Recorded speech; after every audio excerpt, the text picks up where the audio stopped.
सभी बहनों को नमस्कार। स्वागत है फिर से गवर्नमेंट एग्जाम प्रिपरेशन चैनल में। आज शुरू करेंगे सेट 5 यानी टेस्ट 5 का पार्ट नंबर 3 यानी कि 51 से पहुंचेंगे 75 क्वेश्चन तक। आराम से पहुंचेंगे, समझ के पहुंचेंगे और ज्ञान को अस्थायी करते हुए पहुंचेंगे। ठीक है, चलिए इससे पहले बता दें कि जो है 4 टेस्ट और 5 का 2 पार्ट जो है हमने डाल दिया है, और आप जाके देखिए, एंजॉय करिए, सीखिए, एकदम बेहतरीन ढंग से समझ में आएगा आपको।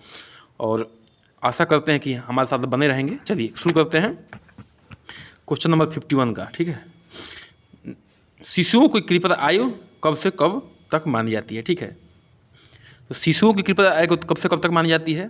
तो वो है बी, 2 से 4 महीने तक। ठीक है, 2 से 4 महीने तक जो है शिशुओं की कृपया आयु मानी जाती है। ठीक है, आगे बढ़ते हैं क्वेश्चन नंबर 52 पे। नवजात शिशु की जन्म के समय औसत ऊंचाई होती है। देखिए, नवजात माने जो तुरंत जन्मा है। ठीक है, तुरंत क्या है? जन्मा है। उसकी औसत जो है, जिस जन्म औसत ऊंचाई होती है, तो औसत ऊंचाई मतलब कि औसत हाइट कितनी होती है? तो 52 का होगा ए। क्या होगा? 52 का ए। 17 से 21 इंच तक, 17 से 21 इंच तक होगा। देखिए, नवजात शिशु की जन्म के समय 17 से 21 इंच तक जो है ऊंचाई होती है, और नवजात शिशु का वजन औसतन 3 किलो या 6 से 8 पाउंड तक होता है। कितना? देखिए, 3 केजी, लगभग 3 केजी होता है, 3 से 4 केजी के बीच में होता है, लेकिन जो औसत की बात हो रही है तो औसत में ही आएगा। ठीक है, और या 6 से 8 पाउंड। ठीक है, 6 से 8 पाउंड, इसको कहिए या इसको कहिए, एक ही बात है। ठीक है, इसको कहिए या इसको कहिए, एक ही बात है। ठीक है, चलिए आगे बढ़ते हैं, अगले क्वेश्चन पे आते हैं। सभी बहनों से निवेदन है कि कृपया करके चैनल को सब्सक्राइब करिए, लाइक करिए, शेयर करिए, कमेंट करिए, हमारा भी हौसला बुलंद करिए, हम आपके साथ बने रहें। ठीक है, चलिए आगे बढ़ते हैं। ये सारे काम लाइक करने में, सब्सक्राइब करने में, शेयर करने में आपको एक भी रुपये नहीं लगता है। बस क्या होता है, उससे हमें क्या मिलता है? हौसला मिलता है। ठीक है, चलिए आगे बढ़ते हैं। छोटी सी बात है, लेकिन जब संक्रामक रोग एक समय में एक सीमित क्षेत्र फैला होता है तो कहलाता है। ठीक है, जब संक्रामक रोग एक सीमित क्षेत्र में फैला होता है तो क्या कहलाता है? तो 53 का हो जाएगा सी। क्या कहा गया? स्थानिक। देखिए, समझिए, जब कोई रोग है, एक गांव स्तर पे है या कोई शहर स्तर पे है, ठीक है, या तो विलेज स्तर पे है या मान लीजिए सिटी स्तर पे है, इसी में सिर्फ फैला हुआ है, अन्य सिटियों को अफेक्टेड नहीं किया हुआ है। ठीक है ना, इनमें नहीं है, इनमें नहीं है, तो क्या होगा? ये स्थानिक होगा, मतलब एक स्थान पे है। लेकिन जब ये चारों तरफ फैल जाएगा और विश्व स्तर पर फैल जाएगा, पूरे विश्व में फैल जाएगा, तो क्या हो जाएगा? महामारी बन जाएगा। ठीक है, क्या हो जाएगा? महामारी, जिससे अभी कोरोना महामारी आई थी। ठीक है, चलिए, तो इस 53 का क्या हो जाएगा? सी हो जाएगा। ठीक है ना। देखिए, जब संक्रामक रोग एक समय में एक सीमित स्थान पे फैला हो तो स्थानिक क्षेत्र कहलाता है। ठीक है, इस सीमित क्षेत्र में विश्वमारी, ठीक है, विश्व महामारी को संक्रामक बीमारी है जो एक देश से दूसरे देश के बीच में बड़ी तेज़ी से फैलता है। जैसे कोरोना क्या हुआ था? मान लीजिए कंट्री है कोई, ये कोई कंट्री है, ये कोई कंट्री है, ये कोई कंट्री है, तो इससे इसमें अन्य कंट्रियों में क्या हो गया था? फैल गया था कोरोना। ठीक है, तो क्या हो गया? वो वैश्विक स्तर पे हो गया, वो क्या हो गया था? वो महामारी हो गया था। लेकिन ये स्थानिक की पूछना तो क्या होगा? ये स्थानिक महामारी होगा। ठीक है, चलिए आगे बढ़ते हैं, अगले क्वेश्चन पे आते हैं। क्वेश्चन नंबर 54 पे, जीविकोपार्जन के साधन और आभूषण आदि स्त्री का धन है। ठीक है, देखिए, स्टेटमेंट वाले क्वेश्चन है कि जीविकोपार्जन के साधन और आभूषण आदि स्त्री धन है, तो इसका क्वेश्चन कौन सा होगा? इसका आंसर कौन सा होगा? तो 54 का बी, हेनरी मेन ने इस बात को कहा है। ठीक है, चलिए आगे बढ़ते हैं। देखिए, जो भी हमारे मनोवैज्ञानिक होते हैं, आप ये मत समझिए कि जो मन में आया वो कह दिया। उन्होंने क्या किया है, करते हैं, जो है एक समाज पे एक्सपेरिमेंट करते हैं। ठीक है, अपने सर्वे करते हैं, सर्वे के बाद जो है वो रिजल्ट को लिखते हैं। ठीक है, तब जो है उनका मान्य होता है, ऐसे किसी की बातें जो है किताबों में नहीं आ जाती। ठीक है, चलिए 55 पे आते हैं। सन 1929 में किस समाज सुधारक के प्रयत्नों से बाल विवाह निरोध अधिनियम पारित हुआ? ठीक है ना, किस सामाजिक सुधार के प्रयत्नों से बाल विवाह निरोध अधिनियम पारित हुआ? एकदम इंपॉर्टेंट क्वेश्चन है। 55 का हो जाएगा सी। क्या हो जाएगा? 55 का सी। देखिए, बाल विवाह प्रतिबंध अधिनियम 28 सितंबर 1929 को imperial legislative council of India में पारित हुआ। किस में हुआ?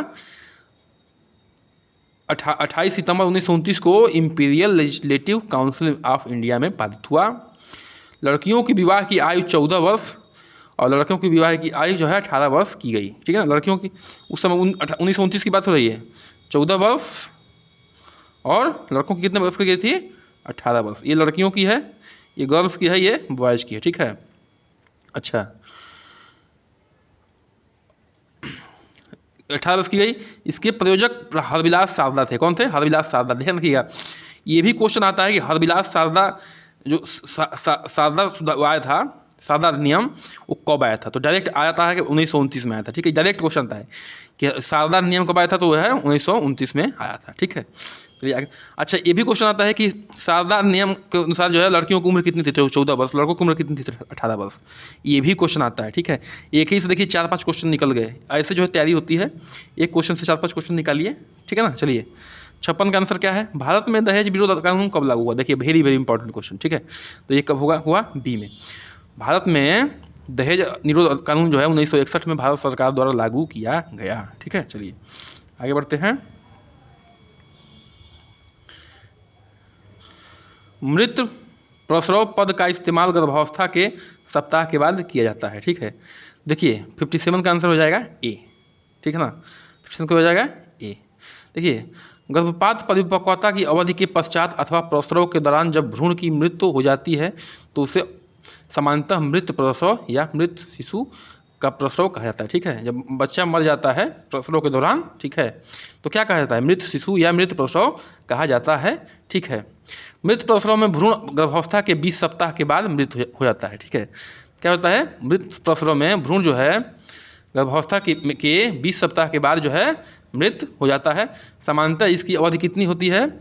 20 से 28 सप्ताह तक होती है, ठीक ना। 20 से 28 सप्ताह तक होती है, ठीक है ना, ध्यान रखिएगा। चलिए आगे बढ़ते हैं, क्वेश्चन नंबर 58 पे आते हैं।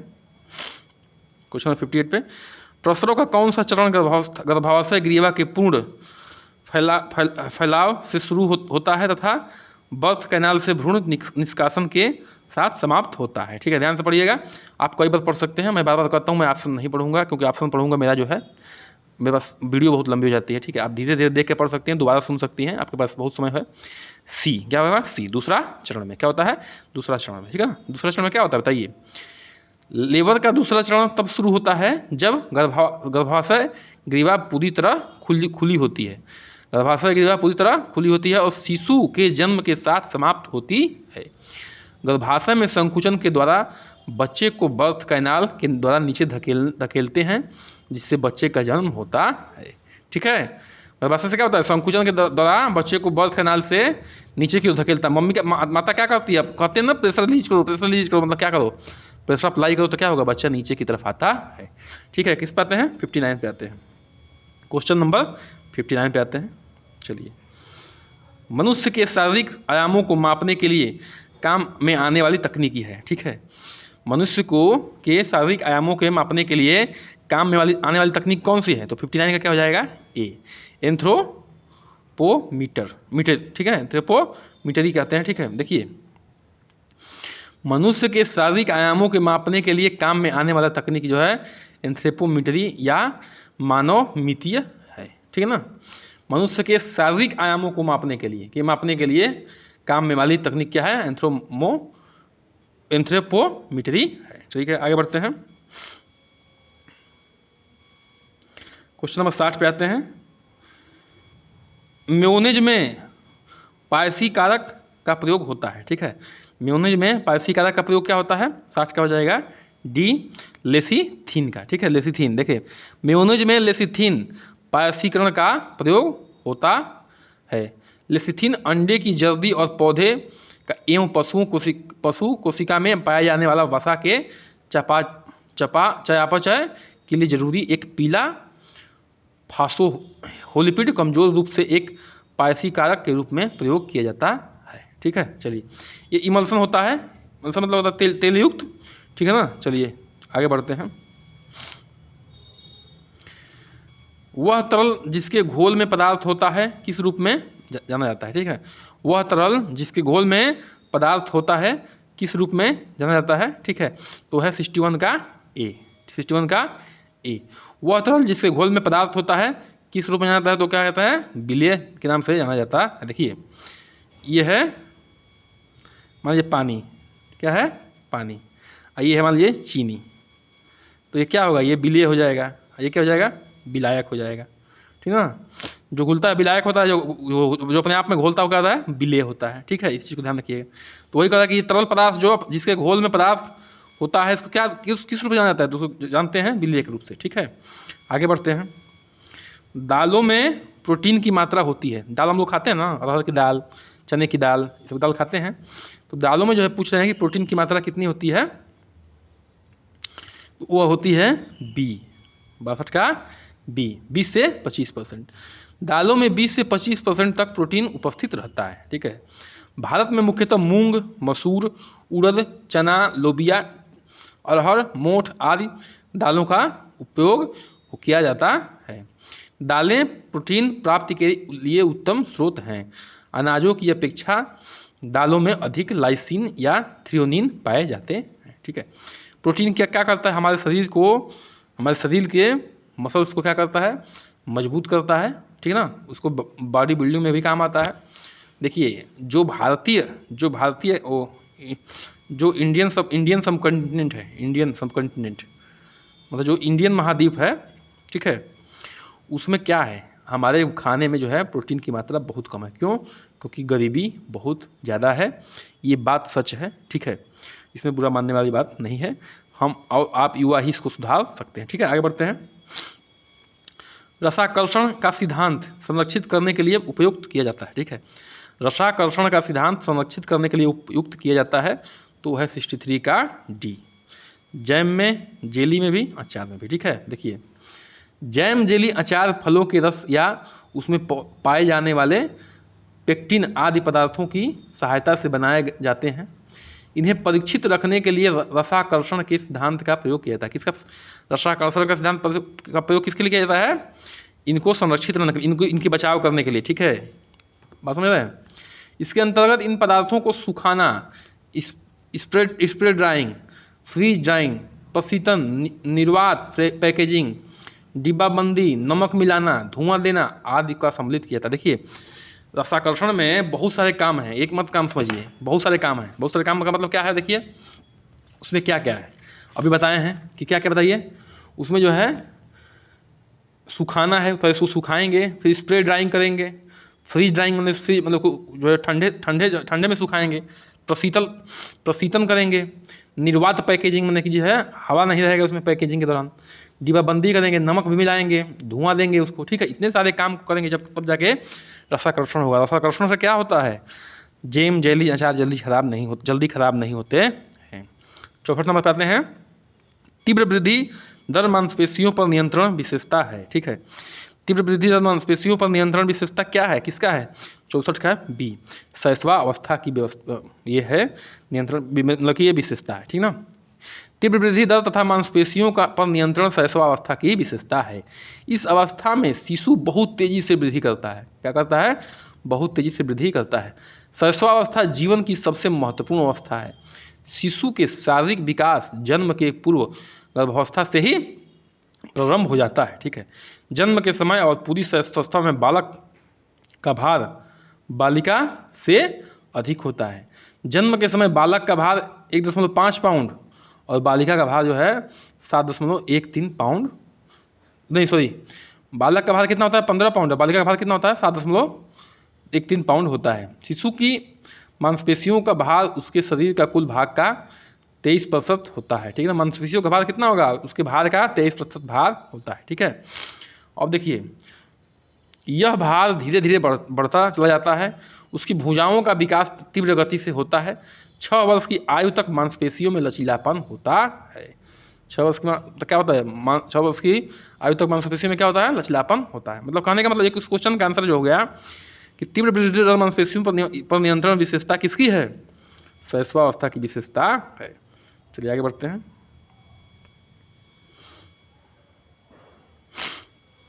निम्नलिखित में से किसमें गाइट्रोजेनिक घटकें नहीं हैं, ठीक है। तो 65 का क्या हो जाएगा? डी। शलजम में जो है गाइट्रोजेनिक घटकें नहीं हैं। शलजम में गाइट्रोजेनिक घटकें नहीं पाई जाती हैं। गाइट्रोजेनिक घटकें मुख्यतः क्रूसीफेरस कुल की सब्जियां जैसे बंद गोभी हो गया, फूल गोभी हो गया, पालक हो गया, ब्रोकली हो गया, भिंडी आदि में पाई जाती है। किसमें पाई जाती है? क्रूसीफेरस बंद गोभी में, फूल गोभी में, पालक में, ब्रोकली में, भिंडी में। गाइट्रोजेनिक ऐसे हानिकारक पदार्थ होते हैं जो थायराइड ग्रंथि में उपस्थित आयोडीन का अवशोषण कर थायराइड हार्मोन की क्रियाविधि को बुरी तरह प्रभावित करते हैं। ठीक ना, क्या करते हैं? गाइट्रोजन क्या करते हैं? बुरी तरह प्रभावित करते हैं। ठीक है, जिससे घेंघा जैसे रोग उत्पन्न होते हैं। ठीक है, क्या होते हैं? घेंघा जैसे उत्पन्न रोग होते हैं। ठीक है ना, चलिए, इसमें नहीं होता है, बाकी इन सब में होता है, इन सब में होता है। ठीक ना, आगे बढ़ते हैं। 66 पे आते हैं। क्वेश्चन नंबर, गिलफोर्ड के मॉडल के अनुसार मानव बुद्धि को विभाजित किया जा सकता है। ठीक है, गिलफोर्ड के मॉडल के अनुसार मानव बुद्धि को किसमें विभाजित किया जा सकता है? तो है बी में, 120 कारकों में। किसमें? 120 कारकों में। गिलफोर्ड के अनुसार मानव बुद्धि को 120 कारकों में विभाजित किया जा सकता है, अर्थात गिलफोर्ड के अनुसार मानव बुद्धि एक संरचना प्रतिमान होता है जिसमें 3 आयाम हैं: संचालन, उत्पादन और विषय वस्तु। वो सब छोड़िए, बस याद रखिए कि 120 कारक आते हैं। ठीक है, निम्न में से कौन सा भाषा दोष नहीं है? 67 का निम्न में से कौन सा भाषा दोष नहीं है? तो कौन सा भाषा दोष नहीं है? तो 67 का हो जाएगा डी, कूइंग। कूइंग जो है भाषा दोष नहीं है। बाकी ये लिपस्टिंग, स्टटरिंग, स्टैमरिंग जो है क्या है? भाषा दोष है। कूइंग कौन करता है? बच्चा करता है। कूइंग भाषा दोष नहीं है। यदि बालक अपने स्वर तंत्रों पर नियंत्रण नहीं रख पाता है तो क्या करता है? उसमें भाषा दोष उत्पन्न हो जाता है। भाषा दोष मुख्यतः 2 प्रकार की होती है: ध्वनि परिवर्तन और अस्पष्ट उच्चारण। ठीक है ना, देखिए, भाषा दोष जो है मुख्यतः 2 प्रकार की हैं: ध्वनि परिवर्तन और अस्पष्ट उच्चारण। उसमें जो है क्या कहते हैं? लिस्पिंग, स्टटरिंग और स्टैमरिंग जो है क्या है? ये भाषा दोष है। जबकि कूइंग कौन करता है? कूइंग बच्चा करता है। छोटा बच्चा कूइंग करता है कि नहीं करता है? बता चुके हैं इस चीज़ को, वीडियो पीछे जाकर देख सकते हैं आप लोग। ठीक है, आगे बढ़ते हैं। इसमें मैं लिंक भी देता हूँ आइकन बटन पे, आप जाकर देख सकते हैं पीछे। ठीक है, लास्ट में जो इंड में आता है उसको भी देता हूँ, 2 वीडियो का लिंक, उसमें भी आप जाके देख सकते हैं। ठीक है, सभी बंधुओं से निवेदन फिर से है कि एक बार चैनल को सब्सक्राइब करिए, लाइक करिए, शेयर करिए। ठीक है, चलिए कमेंट करिए। 68 का क्या है? ज़्यादातर बच्चे कौन सी उम्र में 2 शब्दों के वाक्य बोलना शुरू करते हैं? मतलब 2 शब्दों के वाक्य किस जो है उम्र में बच्चे बोलना शुरू कर देते हैं? तो 68 का हो जाएगा डी, 18 से 24 महीने में। मतलब कि लगभग जब 2 वर्ष का बच्चा पहुंचता है तो जो क्या करता है? 2 शब्द का वाक्य बोलना शुरू कर देता है। 69 पे आते हैं। विकास के सभी क्षेत्र होते हैं। ठीक है, तो विकास के सभी क्षेत्र क्या होते हैं? ए, एक दूसरे से संबंधित। बहुत अच्छा क्वेश्चन है। ठीक है ना, देखिए, विकास एक निरंतर चलने वाली प्रक्रिया। कब तक? जब तक मरेंगे नहीं तब तक विकास होता है। कुछ ना कुछ आप सीखते रहते हैं। ठीक है, जो गर्भावस्था से लेकर मृत्यु तक अविराम गति से चलती रहती है। देखिए लिखा भी है, जो गर्भावस्था से लेकर मृत्यु तक अविराम गति से चलती रहती है। विकास के अंतर्गत सभी शारीरिक, मतलब शरीर का भी विकास होगा, मानसिक संवेगात्मक भी होगा, सामाजिक परिवर्तन आते हैं। ठीक है, तो गर्भावस्था से मृत्यु तक निरंतर जो है मनुष्य क्या करता है? मनुष्य जो है क्या करता है? विकास करता रहता है। सॉरी, थोड़ा सा वो नेट ऑफ नहीं था। चलिए आगे बढ़ते हैं। 70 पे आते हैं। 70 पे, हेपेटाइटिस बी वैक्सीन की तीसरी खुराक होनी देनी चाहिए। ठीक है, हेपेटाइटिस बी वैक्सीन की तीसरी खुराक देनी चाहिए। किसमें देनी चाहिए बताइए? तो देनी चाहिए 70 का डी, पहली खुराक के 6 महीने बाद तीसरी खुराक देनी चाहिए। देखिए, यकृत शोथ या हेपेटाइटिस बी हेपेटाइटिस वायरस में से होने वाले संक्रमित बीमारी है। ठीक है, इसमें ये किस पे, देखिए ये भी क्वेश्चन आता है कि हेपेटाइटिस बी जो है किस पे अटैक करता है? तो यह यकृत पे करता है। ठीक ना, हेपेटाइटिस बी में अलग अलग तरह के संक्रामक रोग होते हैं, जिनमें हेपेटाइटिस बी कितने तरह के होता है? जिसमें ए है, बी है, सी है, डी है और ई, इतने तरीके के जो है हेपेटाइटिस बी होते हैं। ठीक ना, 90% मौतों के लिए हेपेटाइटिस बी जिम्मेदार है। हेपेटाइटिस बी जिसको होता है उसमें मौत हो जाती है। ठीक है, इसमें बचाव के लिए टीकाकरण करवाना आवश्यक होता है। हेपेटाइटिस बी से बचाव के लिए टीकाकरण के निम्न चार्ट हैं। देखिए, उसमें निम्न चार्ट में कि देखिए, पहला डोज होगा, दूसरा डोज होगा और क्या होगा? तीसरा डोज होगा। तो पहला डोज कब लगता है? जन्म के समय लगता है, बर्थ के समय। ठीक ना, जन्म के समय लगता है। और दूसरा कब लगता है बताइए? 6 सप्ताह, माने कि 1.5 महीने बाद। कितने महीने बाद? 1.5 महीने बाद, ठीक है ना। और तीसरा कब लगता है बताइए? तीसरा कब लगता है? 6 महीने बाद, 6 महीने बाद, ठीक ना, 6 महीने बाद, ठीक है।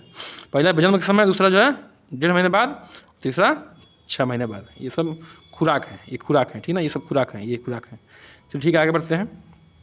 71 पे आते हैं, 1 मिनट, 71 पे आते हैं। इम्यूनोग्लोबुलिन जो शिशुओं में एलर्जी के लिए उत्तरदायी है, इसमें से क्या है?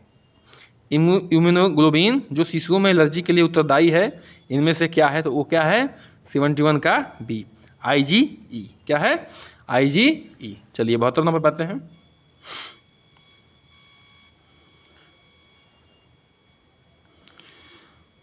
अरे 1 मिनट,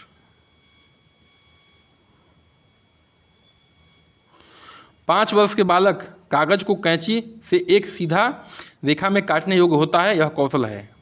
5 वर्ष का बालक कागज को कैंची से एक सीधी रेखा में काटने योग्य होता है, यह क्या है? यह कौशल है। तो यह कैसा कौशल है बताइए? तो 72 का क्या हो जाएगा? 72 का हो जाएगा बी, सूक्ष्म क्रियात्मक कौशल। मतलब क्या है कि अब बच्चा जो है छोटी छोटी कामों को करने के लिए क्या हो गया है? लायक हो गया है, ठीक है ना। 5 वर्ष के बालक कागज से को कैंची से एक सीधी रेखा में काटने योग्य होता है, यह कौशल सूक्ष्म क्रियात्मक कौशल है। क्रियात्मक विकास को चालक विकास, गह्यात्मक विकास भी कहते हैं। क्रियात्मक विकास के अंतर्गत हाथ, पैर एवं शरीर के अन्य भागों का मांसपेशियां का समन्वय गति, अन्य शक्तियां निहित है। कहने का मतलब यह है, देखिए छोटे बच्चे से अगर गोला भी बनवाइए तो जल्दी नहीं बना पाता। क्यों? क्योंकि उसकी मांसपेशियां जो है समन्वित नहीं है, दिमाग के हिसाब से उसकी मांसपेशियां समन्वित नहीं है, काम नहीं कर पा रही हैं। लेकिन जब 5 वर्ष का हो जाता है तो धीरे धीरे वो जो है मांसपेशियां क्या हो जाती हैं? दिमाग के हिसाब से समन्वय बना लेती हैं और काम करने लगती हैं, ठीक है। ईर्ष्या एक भावना है, ठीक है। ईर्ष्या एक कैसी भावना है? तो 73 का हो जाएगा डी, नकारात्मक भावना है। नकारात्मक भावना है ही। देखिए ईर्ष्या नकारात्मक भावना है। संवेग ऐसी अवस्था है जिसमें व्यक्ति किसी न किसी रूप में विचलित या उद्वेलित हो जाता है, ठीक है। इसमें क्या है? एक नकारात्मक संवेग क्या है? नकारात्मक भावना है, ठीक है। आगे बढ़ते हैं 74 पे। शिशु मृत्यु दर की गणना की जाती है, ठीक है। इसको बता चुके हैं, शिशु मृत्यु दर की गणना कैसे की जाती है, अगर किसी को याद होगा तो 74 का आंसर क्या हो जाएगा? 74 का हो जाएगा बी, जन्म से लेने वाले प्रति 1000 शिशुओं के आधार पर, ठीक है। जन्म से लेने वाले मान लीजिए 1000 बच्चे जो है जन्म लेते हैं, 1000 बच्चे का जन्म लिए और 1 वर्ष के अंदर जो है कितने बच्चे मर गए, वो क्या हो गया? मृत्यु दर हुआ है, ठीक ना। जितने बच्चे मरे वो क्या हो गया? शिशुओं का मृत्यु दर की गणना हो गई, ठीक है। देखिए शिशु मृत्यु दर प्रति 1000 जीवित जन्मे शिशुओं में से 1 वर्ष या इससे कम उम्र में मर गए शिशुओं की संख्या होती है। परंपरागत रूप से दुनिया भर में शिशु मृत्यु का सबसे आम कारण दस्त में हुआ निर्जलीकरण है। क्या है? दस्त में हुआ निर्जलीकरण, मतलब पेट बहुत ज़्यादा उनका जो है गड़बड़ रहता है और जल की कमी होती है। दुनिया भर में माताओं को नमक और चीनी के घोल के बारे में दी गई जानकारी की वजह से शिशुओं के निर्जलीकरण से मरने की दर में औसत कमी दर्ज की गई है। अच्छा, कमी दर्ज की गई है, ठीक है। चलिए आगे बढ़ते हैं आज के लास्ट क्वेश्चन पे, ठीक है। इस सेशन का, बालक के जन्म के पश्चात पहला माँ का दूध जो शिशु उन्मुक्त है वह है, क्या है बताइए? तो 75 का क्या हो जाएगा? B, colostrum. क्या है? कोलेस्ट्रम। कोलेस्ट्रम शिशु के जन्म के बाद 2 से 3 दिन तक माँ के स्तन से गाढ़ा पीला दूध पदार्थ निकलता है, जिसको कोलेस्ट्रम कहते हैं। कोलेस्ट्रम नवजात शिशु में रोग प्रतिरोधक क्षमता बढ़ाता है। कई बार बता चुके हैं, जो कोलेस्ट्रम होता है क्या करता है कि रोग प्रतिरोधक क्षमता बढ़ाता है, मतलब कि रोगों से लड़ने की क्षमता बढ़ाता है बच्चे का, तथा शरीर के पाचक एंजाइमों को उत्तेजित करता है। देखिए बच्चे को जो है पाचक एंजाइम जो है उसको उत्तेजित करने में बड़ा इसका रोल होता है कोलेस्ट्रम का। जो माँ का पीला गाढ़ा दूध होता है, जो 2 से 3 दिन तक माँ का पीला गाढ़ा दूध निकलता है उसे, ठीक है। इसी के साथ जो है आज का सेशन समाप्त करते हैं। बने रहिए हमारे साथ। नमस्कार, बहुत बहुत धन्यवाद।